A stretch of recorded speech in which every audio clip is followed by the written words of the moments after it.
Disneyni yana yangi muammolar qamrab oldi. To'g'ri, kompaniyaning boshi so'nggi yillarda muammodan chiqmayotgani hech kimga sir ham emas, yangilik ham emas. Bu safar yangi Qurbon premyera etilishiga 1 yil qolgan Moana filmi bo'ldi.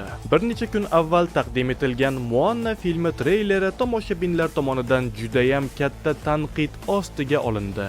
Film treyleri 40 mingdan ziyod layklarga ega bo'lgan bo'lsa, 100 mingdan ortiq dizlayklarni qabul qildi.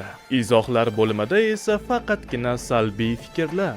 Jumladan, filmdagi vizual grafika, shu qatorda okean suvi juda sifatsizligi, Dwayne Johnson esa hech qanday Maui'ni emas, balki parik kiyib olib o'z xarakterini ijro etgani va filmda bironta ham yangilik yo'qligi yozib qoldirilgan. Ustiga ustak remake deganda eski loyihalarni yangi avlodga yangicha talqinda taqdim etish tushuniladi. Ammo Moana loyihasi 2016-yilda taqdim etilgan va u eski emas. Kompaniya rahbarlari go'yoki yangi mashina ustiga bo'yoq sepib, qaytadan qimmatroqqa sotishni reja qilganga o'xshaydi.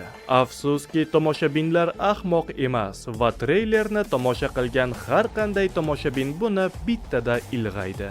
Kino olamidagi eng so'nggi yangiliklarni birinchilardan bo'lib bilishni istasangiz, Biz TV.uz Instagram kanaliga obuna bo'ling.